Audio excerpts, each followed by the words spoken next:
নিৰ্বাচনত আপোনালোকৰ যি মেণ্ডেট আপোনালোকৰ ফেভৰত নাহিল প্ৰথমবাৰ আপোনালোকে বাইক ৰেলী কৰিলে কি ক'ব?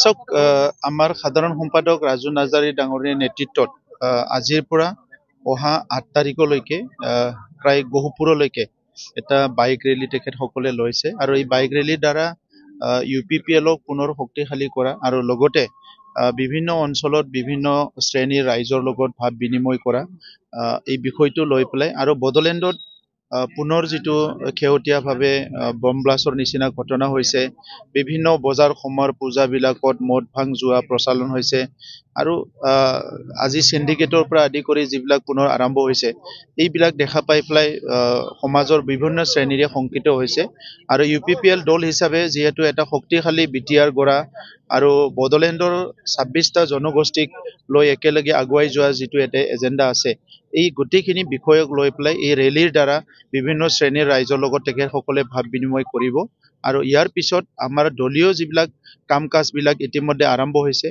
অহা যিটো আমাৰ এছেম্বলি ইলেকশ্যন আছে, ইয়াত UPPLৰ পৰা ষ্ট্ৰং এটা পাৰ্টিচিপেশ্যন থাকিব আৰু এই গোটেই বিষয়টো লৈ পেলাই আজি আমাৰ যুৱ শাখাৰ পৰা তৰফৰ পৰা আৰু লগতে আমাৰ সাধাৰণ সম্পাদক কেন্দ্ৰীয় সাধাৰণ সম্পাদক ডাঙৰীয়াৰ নেতৃত্বত এই বাইক ৰেলীটো আজিৰ পৰা আৰম্ভ হৈছে। দেখা গৈছে যে আমাৰ হিয়াৰ মতে প্ৰাণৰ শিল্পী জুবিন গাৰ্গ ইতিমধ্যে নাই বিচাৰি গোটেই অসমতে আন্দোলন হৈছে, এই ক্ষেত্ৰত UPPL কি ভূমিকা হ'ব? আমাৰতো আমিও কৰি আছো, ইপিনে ওদালগুৰিৰ সিদিনা ৰেলী হৈ গ'ল আৰু আজি যিটো এই বাইক ৰেলী লৈছে, এই বাইক ৰেলীটো এইটো ওৱান অফ দি মানে পইণ্ট হিচাপে ৰখা হৈছে যে আমিও বিচাৰো ন্যায়টো যিমান সোনকালে পাৰে ন্যায় দিব লাগে আৰু ন্যায়টো এটা পাৰ্ট, ন্যায়টো পাব লাগিব আৰু এটা পাৰ্টটো হ'ল জুবিন গাৰ্গ ডাঙৰীয়াৰ যিটো সৃষ্টি, এইটো আমি সদায় জীৱিত কৰি ৰাখিব লাগিব আৰু অসমীয়া সমাজখন বা অসমৰ বিভিন্ন জাতি জনগোষ্ঠী বিভিন্ন শ্ৰেণীৰ ৰাইজ আজি যেনেকৈ ওলাই আহিছে, এইটো এটা ঐতিহাসিক হয়। আজিৰ আগত আমি এনেকুৱা কোনোদিন দেখিবলৈ পোৱা নাই। গতিকে জুবিন গাৰ্গ ডাঙৰীয়াৰ যিটো কণ্ট্ৰিবিউশ্যন, এইটো প্ৰত্যেকজন ব্যক্তি প্ৰত্যেকটো শ্ৰেণীৰ ৰাইজ সকলো জাতি জনগোষ্ঠীয়ে সকলো বুজি পাইছে, এইটো আমাৰ কাৰণে বহুত ডাঙৰ কথা আৰু আজিৰ পৰিৱেশটো চাই আমি যিটো দেখিবলৈ পাইছো, জুবিন গাৰ্গ সদায় অমৰ হৈ গ'ল।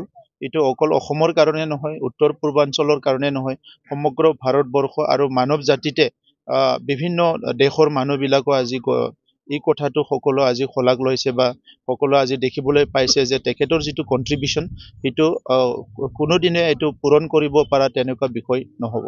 দেখা গৈছে যে কালি বৰ্তমানৰ CM হাগ্ৰামা মহিলাই কৈছে UPPL দল ৰাছিয়াৰ দল, কি ক'ব এই ক্ষেত্ৰত? তেখেততো এইবিলাকে কৈ থাকে, তেনেকুৱা কৈয়ে তেখেতে ভাল পায়, টুলুঙা মন্তব্য কৰা, যি টি কথা কোৱা, সেইটোৱে তেখেতৰ কেৰেক্টাৰ হয়, এইটোতো চেঞ্জ কৰা নাই।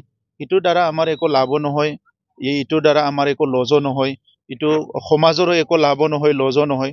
তেখেতক তেনেকুৱা ব্যক্তি বুলি জানে আৰু চবে। আৰু দেখা গৈছে যে যিহেতু এপছুৱে ইতিমধ্যে এটা ডিমাণ্ড লৈ যে BTR চুক্তি পুংখানুপুংখভাৱে ৰূপায়ণ হ'ব লাগে বুলি আন্দোলন কৰিছে বা প্ৰতিবাদ কৰিছে, তেনে ক্ষেত্ৰত তেখেতে কৈছে যে যিসকলে BTR চুক্তি কৰিছে তেখেতসকলে এইবিলাক কৰক, আমি কৰিবলৈ নাই।